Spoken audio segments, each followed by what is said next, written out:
name is Biljit. Welcome to my channel where you do as I say and not as I do.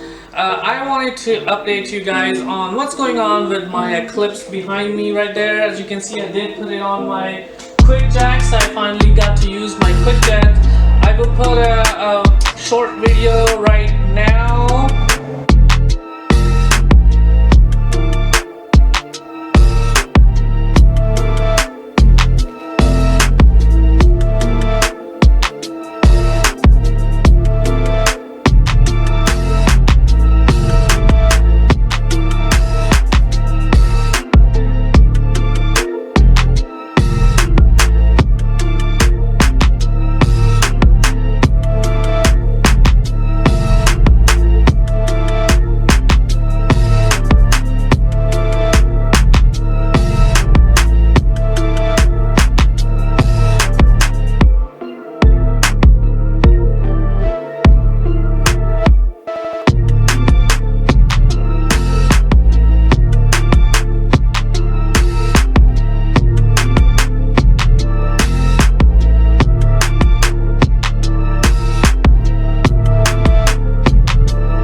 This is a video of me putting my, it's like a little clip I wanted to show you guys of me putting my quick jacks together for the first time. There's plenty of videos out there, actually, like people doing really good job. I think Quick Jacks has videos out there where they're putting the quick jack together.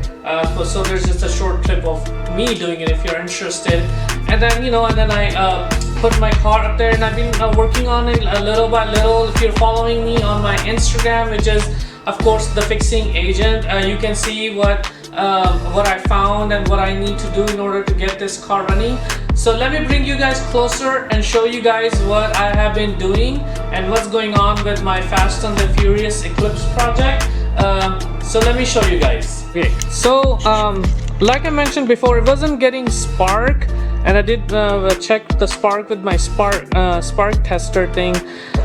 So after doing a bunch of research on the forums, the 2G forums, and Facebook, asking people questions on the Facebook groups, some of the things that I found that I should do was change the cam sensor. So I did get a new cam sensor. I put that didn't fix the problem. Then I replaced the crank sensor, which is on the back, like right on top of the oil filter. That one's a little bit hidden, but it's not that hard to do.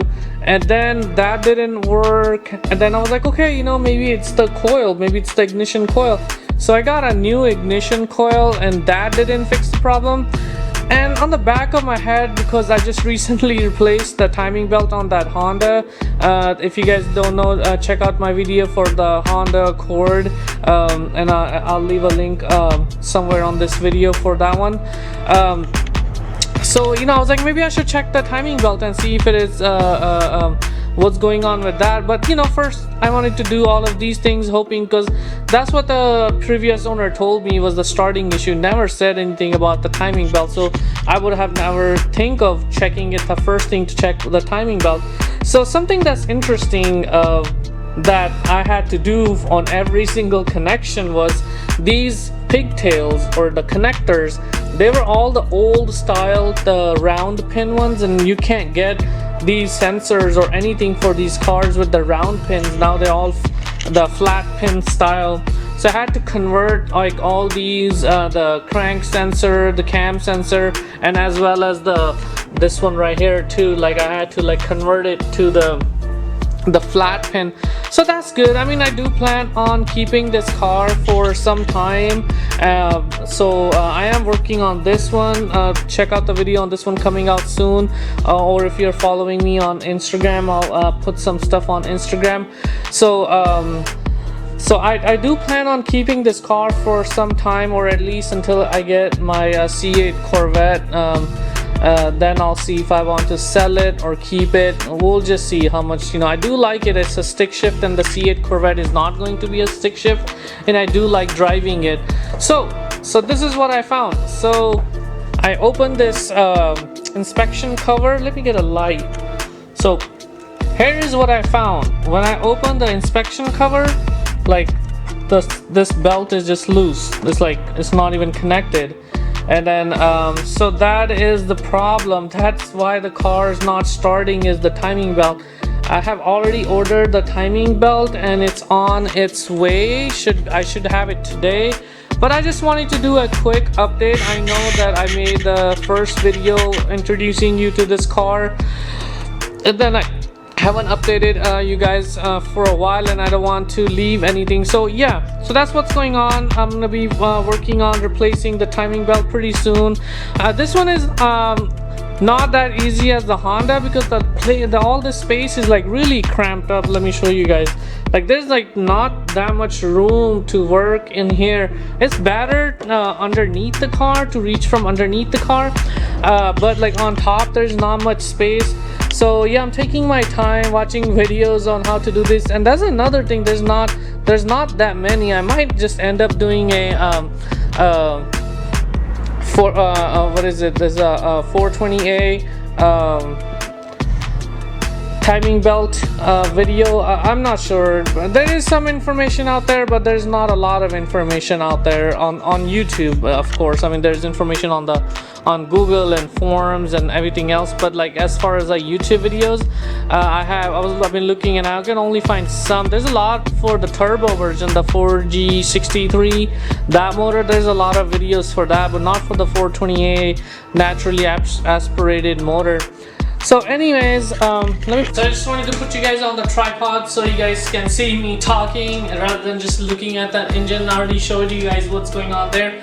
So yes, I did order the timing belt. It should be here today. Then I'm going to be working on replacing that. Shouldn't take me that long, maybe a day or two, and hopefully that motor is not messed up, the valves are not bent. I know one of my followers or not a follower, but like somebody on Instagram commented that like, oh, RIP, and I was like, why, you know, like why would you think this motor is trash? Because when I turn it on and I crank it over, I don't hear anything anything abnormal or ticking or banging or knocking or anything like that.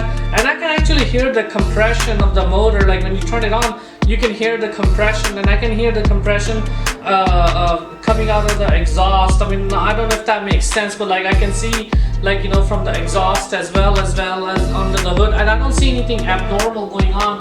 So hopefully when I replace the timing belt, this should start right up, and then we can start on to the fun stuff, which would be like getting a body kit, putting the roof spools, and so on and so forth.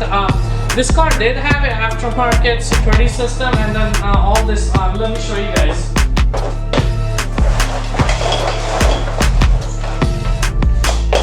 All of this and more came out of the car because I thought that was like one thing. So I thought like that could be it, like, oh, maybe when maybe they messed with the ignition or something like that, or maybe. So I started looking and I saw the security system. I was like, oh my god, maybe that's why the car is not starting, because like I don't have the remote for it and the security system is disabling the car. So there I was like going through all these things, and I could have saved all that hassle if I would have just checked the timing belt first. But like I said, that I wasn't given that information. So you have to go through like the cheapest option. Cheapest was change these sensors, and hopefully that will make it, because the way these cars are, the system is the sensors talk to the computer, and then the computer sends the signal for the spark, because the signal is coming directly from the computer on the spark. There is no there's no distributor or anything like that from as far as I know on these cars. Other than that, it's looking pretty good. Hopefully once I replace the timing belt, it will start right up, and we'll go from there. And then I will be posting a video of the car behind me on this side, actually not behind me, coming out pretty soon. I'm almost done with that one, so look forward to it. Also, if you need to, if you would like to see what I'm doing, and I post on Instagram on things like new projects coming on, or if you're following on Instagram at the Fixing Agent, you would have known that what the problem was. I found the timing belt, and I just post updates on there, and we can talk. You can ask me questions up there, or anything like that. Other than that, please like this video, subscribe to my channel. It will really help me out starting on my YouTube channel. Also, other than that, you guys have a fantastic day.